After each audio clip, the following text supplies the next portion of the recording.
Break के बाद आप सबका स्वागत है। चलिए अब जान लिया जाए देश दुनिया की जो दिग्गज ब्रोकिंग हाउसेस हैं उनकी रिपोर्ट्स क्या कह रही हैं इस एग्जिट पोल के रुझानों को देखते हुए।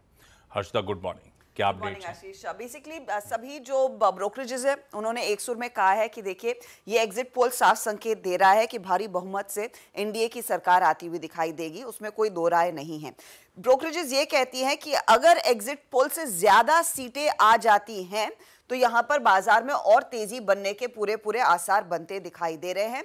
अब यहां से आगे फोकस ऑफ कोर्स इसी पर रहेगा कि वित्तीय स्थिरता कितनी और मजबूत होती है और जो रूरल स्ट्रेस दिखा है उसे कैसे कम करती है सरकार। अब ऐसे में नोमरा स्पेसिफिकली कहता है कि एफआईआईज का निवेश अब यहां से बढ़ता हुआ दिखाई देगा अगर ऐसा ही एग्जिट पोल जो दिखा रहा है वैसी ही सिचुएशन कल 4 जून को उभर कर आती है।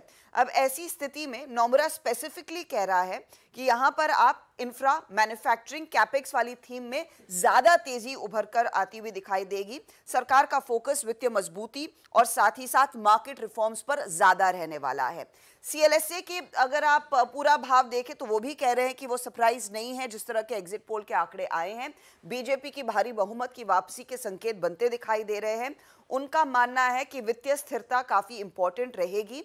ऐसी स्थिति में रूरल स्ट्रेस जो है उसे कैसे कम किया जाए उस पर नई सरकार का फोकस रहेगा और भारत को एक ग्लोबल मैन्युफैक्चरिंग हब बनाने पर ज्यादा फोकस रहेगा और उन्हीं थीम्स के आसपास दरअसल अब ट्रेड्स बैठेंगे। तो इलेक्ट्रॉनिक्स, डिफेंस, मोबाइल मैन्युफैक्चरिंग पर ज्यादा फोकस दिया जा सकता है, ये सीएलएसए का मानना है। उनको ऑटो, रेलवे और मैन्युफैक्चरिंग भी पसंद है इस समय निवेश के लिहाज से।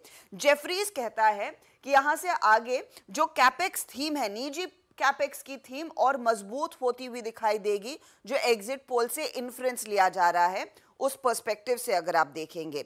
विदेशी निवेशकों की वापसी का पूरा भरोसा दिख रहा है इनकी इस रिपोर्ट में। साथ ही साथ वो ये भी कहते हैं कि निजी बैंक, रिलायंस इंडस्ट्रीज जैसे स्टॉक्स में अब निवेश बढ़ता हुआ दिखाई देगा और यहां पर भी जो एक थीम उभर कर आ रही है वो industrial, power sector, real estate अब जैसे काउंटर्स हैं वहां पर जोश क्लियरली बनता हुआ दिखाई दे सकता है।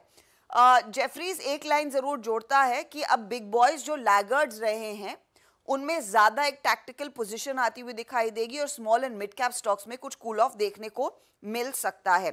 HDFC bank, Bajaj finance, IndusInd, Kotak Mahindra, ये कुछ स्टॉक्स है जो दरअसल जेफरीज को पसंद आ रहे हैं। मोतीलाल ओसवाल, घरेलू ब्रोकरेजेस पर अगर आप आए तो उनका मानना है कि चालू जो खाते का घाटा है, फिस्कल डेफिसिट है, उसे कैसे कम किया जाए और साथ ही साथ महंगाई को और कैसे कम किया जाए उस पर दरअसल नई सरकार का फोकस रहेगा।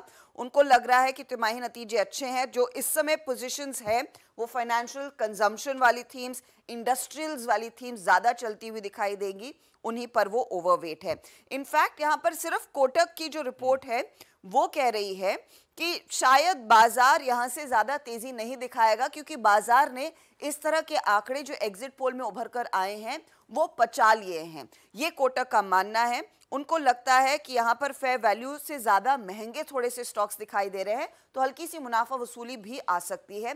लेकिन एक सुर में सभी ब्रोकरेजेस कह रहे हैं कि एग्जिट पोल एक भारी बहुमत, एक स्टेबल गवर्नमेंट और रिफॉर्म्स की तरफ ही इशारा कर रही है। ये कोटक कट्टी कट्टी रहता है क्या? मिड कैप स्मॉल कैप से हेज कर रहा है। मिड कैप स्मॉल कैप के जमाने से जब वो रैली चली थी तब से क्वेश्चन उठाने बंद ही नहीं हुआ। उनका कामकाज बंद कर दिया तो कट्टी तो होगी। पता नहीं, गुस्सा रहते हैं। ठीक है, ये ब्रोकरेजेस के व्यूज। अच्छा ध्यान रखिएगा, आज मंडे है तो बैंकेक्स की, निफ्टी मिड कैप सेलेक्ट की एक्सपायरी का दिन। एग्जिट पोल्स पे रिएक्शन तो हम देख ही रहे हैं। हमारे भारत के जीडीपी आंकड़े मत भूलिएगा।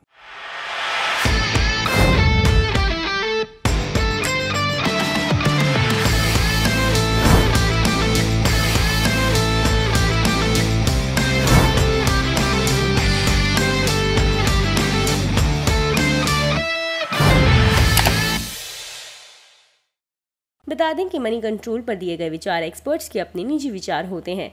वेबसाइट या मैनेजमेंट इसके लिए उत्तरदायी नहीं है।